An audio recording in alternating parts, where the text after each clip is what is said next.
जय हिंद। फोकस इतना मजबूत रखो कि लाखों परेशानियों के बावजूद भी आप गहराई तक देख सको। और बाबू सोना धनिया पुदीना हरा मिर्चा जो हैं उनको थोड़ा सा कॉपरेट करने के लिए बोलिए। जो जेन्यून आपके होंगे, सच में वो आपके होंगे तो वो आपको कॉपरेट करेंगे, और जो आपके ना होंगे वो बिल्कुल भी ना करेंगे। तो बस पहचानना है दोस्त, ठीक है ना, कि कौन अपने हैं और कौन पराए हैं।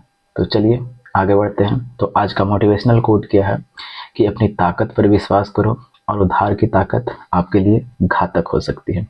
तो ये हम नहीं बोले हैं, ये आप देख ही रहे हैं कि कौन बोले हैं। जो सम्मानित व्यक्ति हैं, फ्रीडम फाइटर हैं हमारे देश का। जब इनका नाम लेते हैं ना तो अब हमारे जो रोमा होता है ना वो खड़ा हो जाता है। सच में बहुत महान व्यक्ति हैं। आगे बढ़ते हैं। तो आज का क्वेश्चन क्या बोला गया है कि थायराइड निम्न अंग तंत्र का भाग होता है। देखिएगा, अगर हम बात करते हैं तो हम जैसे मैं ग्लैंड हम आपको बताया है।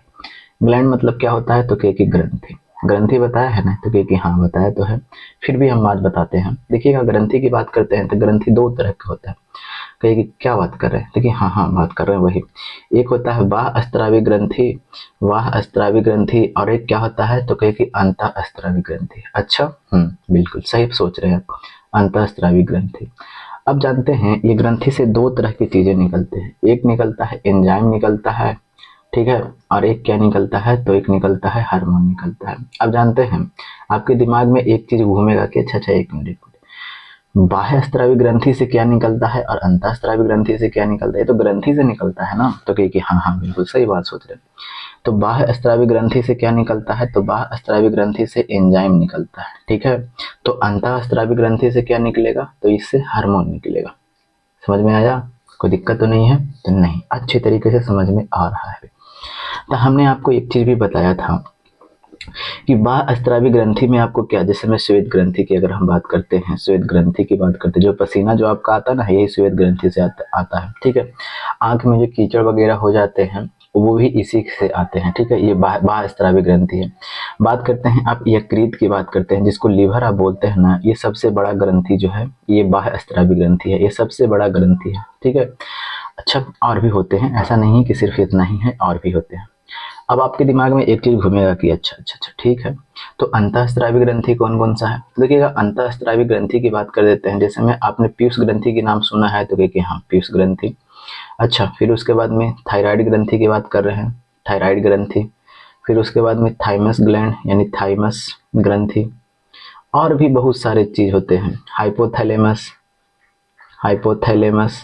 ये सभी की बात कर रहे हैं तो सभी के सभी आदि अब हम कर देते हैं यहाँ पे, और भी होते हैं। ये सभी के सभी कौन से है तो अंतःस्रावी ग्रंथि है कि नहीं है? ठीक है, समझ में तो आ रहा है बिल्कुल अच्छे तरीके से। अब हमें यही पूछा गया था क्वेश्चन कि थायराइड निम्न अंग तंत्र का भाग है।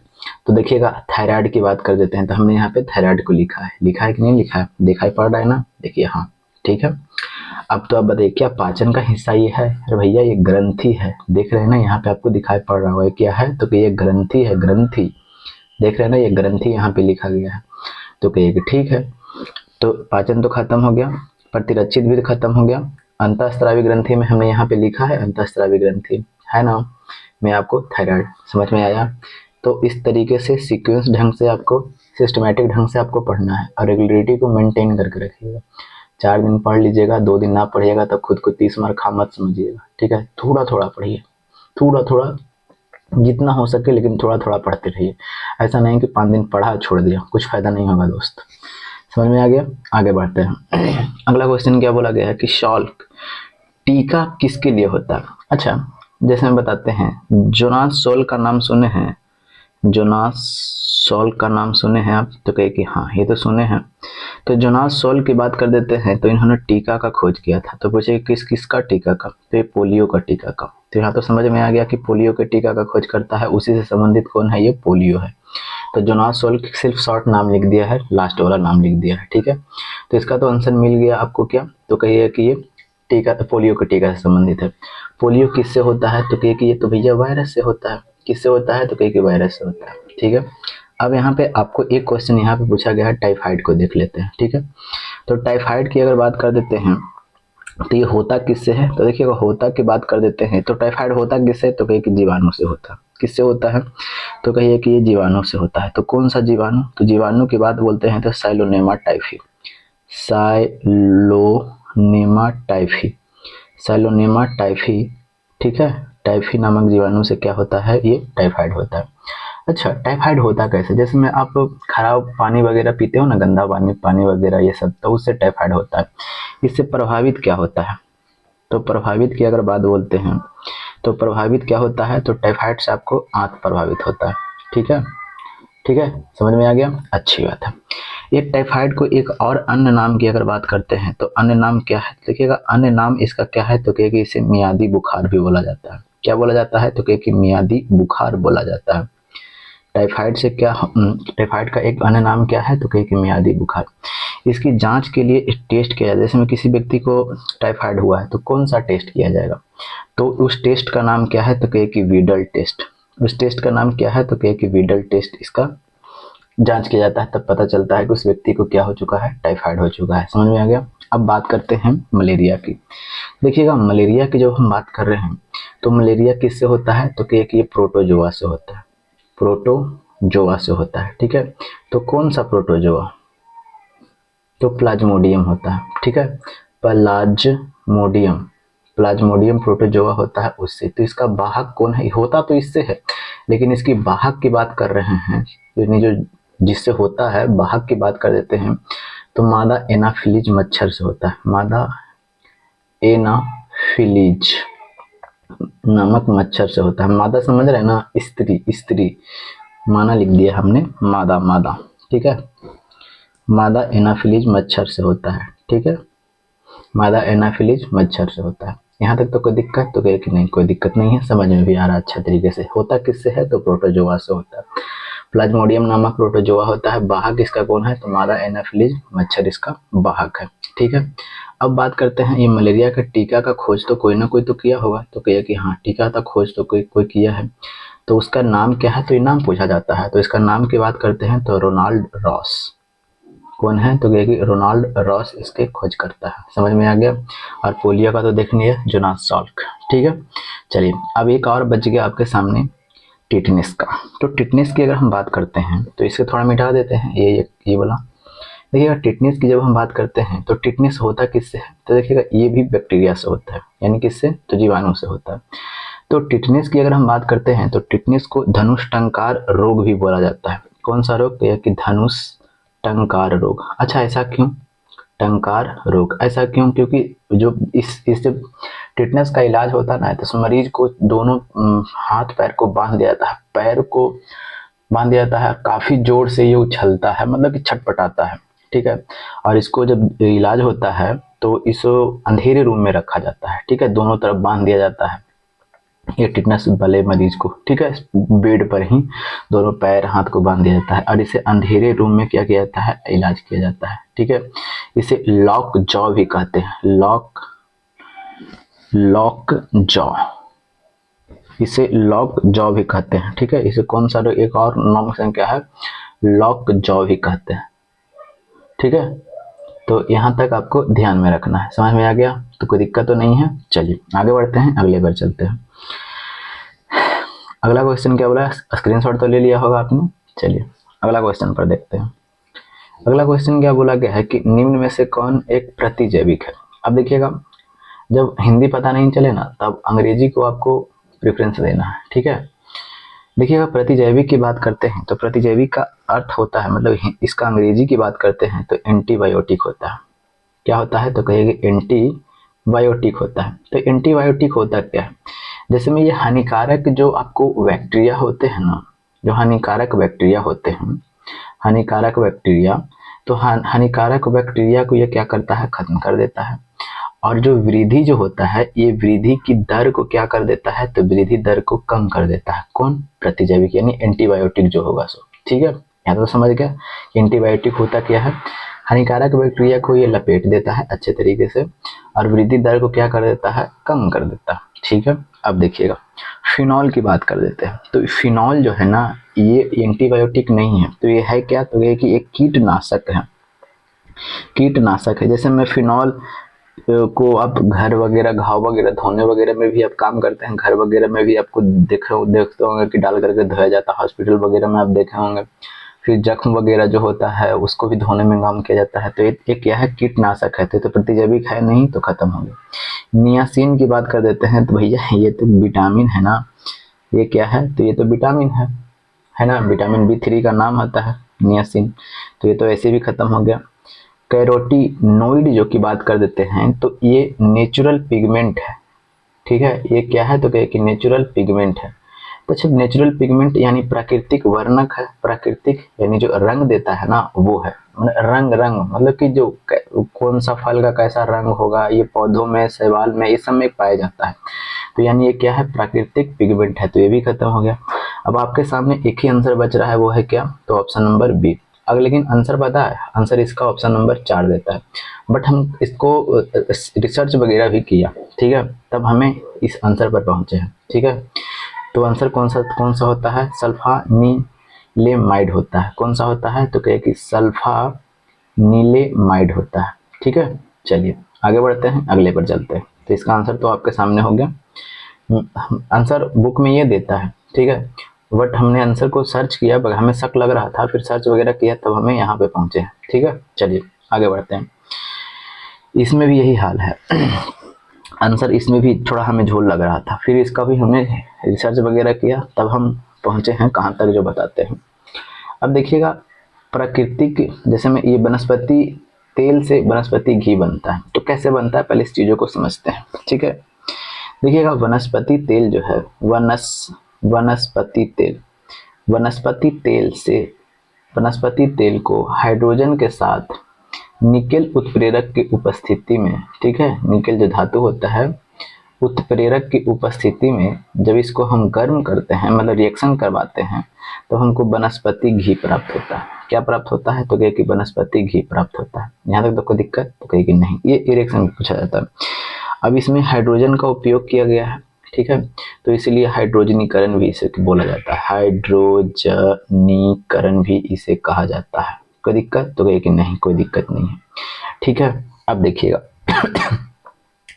जैसे में ये जो होता है ना, जैसे में ये जो होता है, ये जो होता है, ये जो होता है क्या, ये जैसे में ये हम इसकी बात कर रहे हैं, वनस्पति घी की बात कर रहे हैं, तो ये होता है ट्रांस फैट होता है, ट्रांस फैट होता है, ठीक है। लेकिन लेकिन लेकिन जब एग्जामिनर किस सोच से दिया है और नहीं दिया है, उसकी बात हम किया जा रहा है। लेकिन अगर वैज्ञानिक दृष्टि रूप से देखा जाए, तो वनस्पति घी जो होते हैं ट्रांस फैट होते हैं, ठीक है। लेकिन इसका हिंदी की अगर बात बोलते हैं तो पराबसाय होते हैं, ठीक है। लेकिन अगर जो बुक में जो आंसर दिया गया है उसके हिसाब से देखा जाए, तो इसमें ऐसा नहीं कि सिर्फ और सिर्फ यही ट्रांस फैट ही होते हैं, और भी होते हैं, लेकिन कम मात्रा में होते हैं, ठीक है। तो वो कम मात्रा में कौन होते हैं, तो कहीं कम मात्रा में की बात कर देते हैं, तो एकल अनसेचुरेटेड फैट होते हैं, ठीक है। एकल यानी सिंगल, अनसेचुरेटेड, अनसेचुरेटेड फैट होते हैं। समझ में आ गया। ऐसे अनसेचुरेटेड फैट तो ये सब होना चाहिए, लेकिन ये कम मात्रा में होते हैं, ऐसा की बात किया जा रहा है। कितना मात्रा में, कम मात्रा में होते हैं, तो इसीलिए हमें इस पर टिक लगाना पड़ रहा है, ठीक है। इस पर टिक लगाना पड़ा, क्योंकि एग्जामिनर कौन किस सोच से दिया है, क्या उसका दृष्टिकोण था, तो इसीलिए हमें क्या लगाना पड़ रहा है, एकल असंतृप्त वसा यानी अनसेचुरेटेड फैट को, ठीक है। चलिए, तो इसका आंसर आपके सामने ये हो जाएगा, और ये रिएक्शन जो है आपको इसको याद करना पड़ेगा, ठीक है। चलिए आगे देखते हैं, मूत्र का पीएच मान क्या होता है। तो मूत्र का पीला रंग की अगर बात कर देते हैं, तो पीला रंग किसके कारण होता है, तो कहे कि यूरोक्रोम के कारण होता है, ठीक है। यूरोक्रोम के कारण होता है इसका मूत्र का पीला रंग। अगर पीएच मान की बात कर देते हैं, तो कितना होता है, 6 होता है, ठीक है, पीएच मान मूत्र का, ठीक है। अगर बात कर देते हैं लार का, तो लार का पीएच मान कितना होता है, तो लार का 6.5 होता है, ठीक है। अच्छा, अगर बात कर देते हैं एक इसका दूध का पीएच मान कितना होता है, तो भैया दूध का पीएच मान होता है 6.4 होता है। बात कर देते हैं खून का, तो खून का पीएच मान कितना होता है, तो 7.4 होता है, ठीक है। चलिए, जो हर चीज को नहीं आपको याद करना है, जो एग्जाम में बार बार पूछे जाते हैं, बस उसको आपको ध्यान देना। तो इसका आंसर हो जाएगा ऑप्शन नंबर 2 हो जाएगा, ठीक है। आगे बढ़ते हैं। पाचन तंत्र द्वारा उत्पादित तो यहाँ पे होना चाहिए अम्ल कौन सा है, तो कौन सा अम्ल होता है, तो काफी आसान सा क्वेश्चन है, हाइड्रोक्लोरिक अम्ल होगा ऑप्शन नंबर 3। ये तो इसके बारे में कितना बताएं, जैसे में चलिए थोड़ा बताइए देते हैं। जैसे में ये हमारा ये क्या है, अमाशय है, ठीक है। चलिए देखिए कई बार हमने बताया है, ठीक है। तो ये अमाशय जो है ना, यानी जिसको पेट बोलते हैं, ये 3 भाग में बटा हुआ होता है, ठीक है। इसको बोलते हैं कार्डियक, इसको बोलते हैं फंडिक, इसको बोलते हैं पाइलोरिक, पाइलोरिक, ठीक है। ये कार्डियक से क्या होता है ना, यही कार्डियक से आपको HCl क्या होता है, निकलता है, यानी हाइड्रोक्लोरिक अम्ल क्या होता है, निकलता है, जो भोजन को क्या कर देता है, अम्लीय कर देता है, ठीक है। इसका आंसर हो जाएगा ऑप्शन नंबर 3 हो जाएगा, ठीक। आगे देखते हैं क्या बोला गया है कि स्वास्थ्य दृष्टि से कौन सा विटामिन आवश्यक है, स्वास्थ्य की दृष्टि से। तो देखिएगा विटामिन B1 की अगर हम बात कर देते हैं तो इसका नाम क्या होता है, रासायनिक नाम की बात कर देते हैं तो विटामिन B1 का नाम क्या है। देखिएगा विटामिन A की पहले बात कर लेते हैं, इसका क्या होता है, तो क्या कि रेटिनॉल होता है। अब विटामिन B1 की बात कर देते हैं तो क्या होता है, तो क्या कि थायमीन होता है, ठीक है। चलिए विटामिन C का क्या नाम है, तो क्या कि एस्कॉर्बिक एसिड होता है, एस्कॉर्बिक एसिड होता है, ठीक है। चलिए विटामिन D का बात करते हैं तो कैल्सीफेरॉल होता है, कैल्सीफेरॉल होता है, ठीक है। चलिए अगर हम बात कर लेते हैं विटामिन A का, तो अभी हमने लिखा है क्या, तो रेटिनॉल होता है, लिखा ना, तो कहिए हाँ। इसकी कमी से कौन सा होता है, तो कहिए कि देखिएगा ब्लाइंडनेस, नाइट ब्लाइंडनेस की अगर बात कर देते हैं, जिसको हिंदी में क्या बोला जाता है, हिंदी में देखिए मिस्टेक कर रहे हैं, क्या बोला जाता है, लिख देते हैं ब्लाइंडनेस, ठीक है। समझ में आ गया, इसकी कमी से कौन सा रोग होता है, तो नाइट ब्लाइंडनेस होता है, ठीक है। चलिए तो अब स्वास्थ्य की दृष्टि से आपका कौन हो जाएगा, तो ऑप्शन नंबर आपका 4 विटामिन A हो जाएगा, ठीक है। चलिए अब देखिएगा ऑप्शन नंबर क्वेश्चन नंबर 78 को बोला गया है क्या कि बायोडीजल इससे बनता है, यानी किससे बनता है। देखिएगा बायोडीजल को पहले समझना है आपको, जिस तरह से आप डीजल वगैरह का यूज करते हैं, नहीं जैसे में आप गाड़ी वगैरह चलाते हैं तो उसमें डीजल का उपयोग करते हैं, तो कहेंगे हाँ। तो क्या पर्यावरण दृष्टि से वो अच्छा है, तो नहीं भैया, पर्यावरण दृष्टि से वो अच्छा नहीं है। तो इसीलिए क्या किया जाता है, उसके मतलब कि उसको रिप्लेस करने के लिए, मतलब कि उसके जगह पर कुछ और हम उपयोग कर सके, उसके लिए बायोडीजल का सरकार भी प्रोत्साहन दे रही है, ठीक है। तो ताकि इस ऐसा क्यों, ऐसा इसलिए किया जा रहा है ताकि हमें पर्यावरण को भी अनुकूलता प्रदान करे, हमें हमारे पर्यावरण को क्षति ना पहुंचे। तो उसके लिए पता है क्या किया जाता है, तो ये बायोडीजल प्राप्त जो होता है ये किससे होता है, जेट्रोफा से प्राप्त होता है। किससे, तो कहिए कि जेट्रोफा एक तरह का क्या है, तो कहिए कि एक झाड़ी है, और इसी से आपको बायोडीजल प्राप्त होता है। और बायोडीजल समझ में आ गया, पहले चीज़ों को समझना है कि बायोडीजल होता क्या है। यानी जो आप डीजल का उपयोग जो भी कर रहे हैं, तो इससे आपको बहुत मात्रा में आपको प्रदूषण आपको देखने को मिलता होगा, लेकिन यही जब बायोडीजल इस्तेमाल कीजिएगा तो इससे प्रदूषण आपको कम मात्रा में देखने को मिलेगा, बहुत कम, ठीक है। तो इसीलिए इसके स्थान पर, यानी डीजल के स्थान पर हम किसका प्रयोग कर रहे हैं, बायोडीजल का उपयोग करेंगे, ठीक है। क्यों, पर्यावरण की दृष्टि से, क्योंकि पर्यावरण के लिए अनुकूल ये है, समझ में आ गया। तो किससे बनता है, तो ये जेट्रोफा आपको एक तरह की झाड़ी है, ठीक है। तो ये अल्कोहल तो खत्म हो गया, अल्कोहल से तो होगा नहीं, सेलुलोज से तो होगा नहीं, ऑयल से तो होगा नहीं, ठीक है।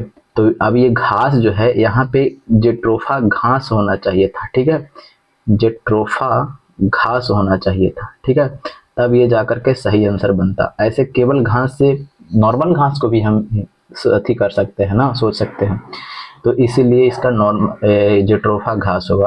अब जाकर के ऑप्शन ये सही हो जाएगा, ऑप्शन नंबर 4 हो जाएगा। समझ में आ गया।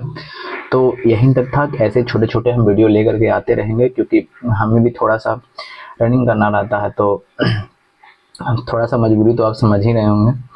तो वीडियो कैसा लगता होगा तो बताइएगा, ज़रूर बताइएगा, ठीक है। अच्छा लगता होगा तब दोस्तों के पास शेयर कर दीजिएगा, इच्छा होगा तो, नहीं होगा तो कोई बात नहीं है, ठीक है। और नए होंगे तो सब्सक्राइब कर लीजिएगा। और थोड़ा बाबू को कहिए कि थोड़ा ध्यान हम पे दो, ठीक है ना। और उतना दिन तो हम आप पे देवे किए हैं, थोड़ा ध्यान हम पे दो, क्योंकि जब हम कुछ बन जाएंगे तब ना कुछ आगे बढ़ेगा काम। शादी ब्याह होगा, वरना कोई और लेकर के चला जाएगा, ऐसे रह जाइएगा, फिर ज़िंदगी भर कहिएगा कि तुम तो धोखेबाज हो, हम तुमको इतना चाहते थे, तुमको लिए किडनी देने के लिए तैयार थे। थोड़ा सा मैनेज करिए, सब कुछ होगा, ठीक है। और जेन्यून अगर आपके होंगे तो सब कुछ समझेंगे, अगर वो आपके ना होंगे तो कुछ कर लीजिए, आप दोनों लीवर किडनी फेफड़ा सब निकाल करके दे दीजिए, वो आपके ना होंगे, लात मार के निकलिए जाएंगे, ठीक है। तो चलिए मिलते हैं अगले वीडियो में, तब तक के लिए हंसते रहिए, मुस्कुराते रहिए और अपने लक्ष्य की ओर तीव्र गति से और पूरी आक्रामकता के साथ, और फालतू लोग जो है उनको अपनी ज़िंदगी से सबसे पहले दफ़ा कीजिए, पहली फुर्सत में उनको निकालिए, क्योंकि वो आपको आगे नहीं बढ़ने देंगे, ठीक है ना। तो पूरी आक्रामकता के साथ लक्ष्य की ओर आगे बढ़ते रहना है, ठीक है। पीछे कभी भी मत हटना है, कितना भी परेशानियां क्यों ना आ जाए, रुक जाइए, थोड़ा देर रेंगिए, लेकिन आगे बढ़ते रहना है, ठीक है। जय हिंद, जय भारत, वंदे मातरम, इनकलाब जिंदाबाद।